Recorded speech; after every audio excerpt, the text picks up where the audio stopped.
Bonjour à tous, je suis Céline, coach de vie. Et aujourd'hui, je voudrais vraiment vous parler de la vraie signification de la Saint-Valentin. Je me suis documentée sur Internet. La vraie signification de la Saint-Valentin, en fait, c'était à l'époque romaine.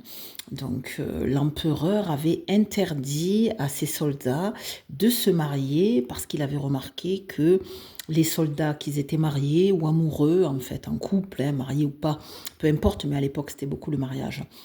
Donc le soldat qui était en couple, en fait, il perdait sa force.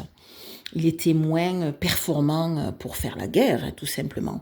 Donc l'empereur, à l'époque, il avait interdit les mariages. Et il y a un prêtre qui s'appelait Valentin, Saint Valentin, d'où le nom.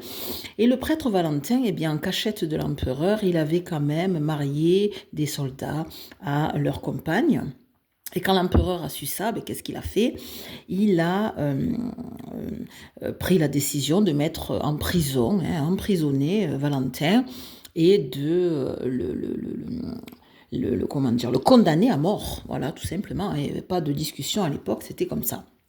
On enfreint les règles, on meurt. Et ce Valentin, donc en prison, eh bien, il rencontre dans la prison en face de lui une jeune femme qui était emprisonnée aussi, mais qui était aveugle. Et ils parlent tous les deux de prison à prison. Et un jour, en fait, elle est libérée. Enfin, il ne donne pas plus de détails sur Internet. Elle est libérée. Lui, il meurt. Valentin, il est exécuté, comme l'empereur l'avait décidé. Et elle, en fait, cette jeune femme, eh bien, en fait, elle retrouve la vue. Et elle est un peu un symbole, quelque part, si vous voulez. La Saint-Valentin, elle vient de cette histoire. Ben, numéro un, eh bien, la société a formaté qu'est-ce que ça veut dire d'être un couple. Donc, les codes sociétaux, moraux, religieux ont défini qu'est-ce que ça veut dire d'être un couple. Et personnellement, en tant que coach de vie, je me rends bien compte que c'est pas une société, ni une religion, ni à qui que ce soit de définir qu'est-ce qu'est un couple. Je pense que c'est à chacun de nous, en tant qu'adulte, en possession de toutes ses capacités mentales, c'est à nous à définir comment nous voulons vivre l'amour, comment nous voulons vivre le couple, la durée, les conditions, etc. Il n'y a personne qui peut vous dire comment vous allez vivre votre couple. Et je pense que tous ces mythes, toutes ces, comment dire, ces codifications sur le couple, même les films sur Netflix, les films de Noël, les films romantiques, Hollywood, tout ça a mis beaucoup de codes sur qu'est-ce que doit être un couple. Et c'est pour ça qu'aujourd'hui, il y a une grosse crise, en fait, de la relation de couple, de la relation amoureuse. C'est du tout et du n'importe quoi. Parce qu'en fait, on veut trop s'identifier à ce qui nous est projeté, en fait, dans la télévision, les réseaux sociaux, les stars hollywoodiennes, enfin, tout ce qui nous est bombardé, finalement, sur nos écrans.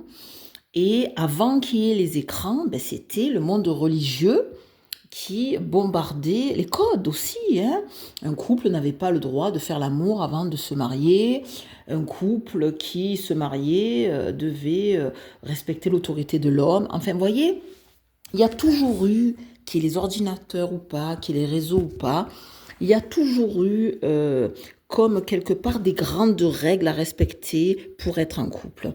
Et aujourd'hui, ce que je trouve formidable, c'est qu'en fait, on peut balayer tout ce qui est code, tout ce qui est tradition. En fait, chacun doit écouter son cœur et chacun doit écouter vraiment qu'est-ce qu'il veut pour lui et comment il veut vivre le couple, quel partenaire il veut, quelle communication il veut dans le couple, etc., etc.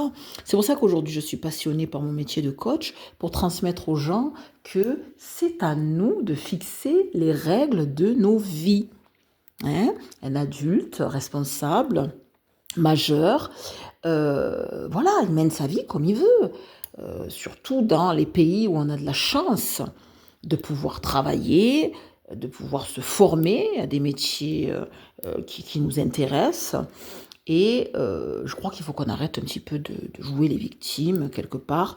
On est de nombreux êtres humains à se plaindre. On le voit sur les réseaux sociaux. Il y a beaucoup de gens qui sont plutôt dans des critiques Oui, de nos jours, ça se passe comme si, oui, de nos jours. Non, il n'y a pas de nos jours. En fait, ça a toujours été de la même manière. Les êtres humains ont toujours été endoctrinés par les pouvoirs qu'il y avait autour d'eux. Donc, soit les pouvoirs religieux, soit les pouvoirs politiques, soit les pouvoirs des parents, soit les pouvoirs des influences de je ne sais où.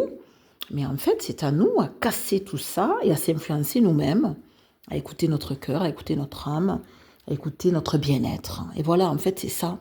Pour moi, la symbolique de la Saint-Valentin, c'est se souvenir que ce n'est pas à l'empereur, donc au code politique, ce n'est pas à la religion, mais tout simplement à notre être véritable. Cette jeune fille qui retrouve la vue, justement, eh bien, c'est parce qu'en fait, grâce à la discussion qu'elle avait eue avec ce Valentin, elle a retrouvé son être véritable. Elle a retrouvé la vue, elle a retrouvé la vie. En fait, c'est ça. Retrouver la vue, retrouver la vie, retrouver cette capacité à voir qui nous sommes nous-mêmes et qu'est-ce que nous voulons vraiment incarner. Et c'est ça, en fait, le travail que je vous propose. C'est beaucoup de spiritualité, c'est beaucoup de travail intérieur pour retrouver votre être véritable et le vibrer sur Terre. Je vous souhaite une bonne journée.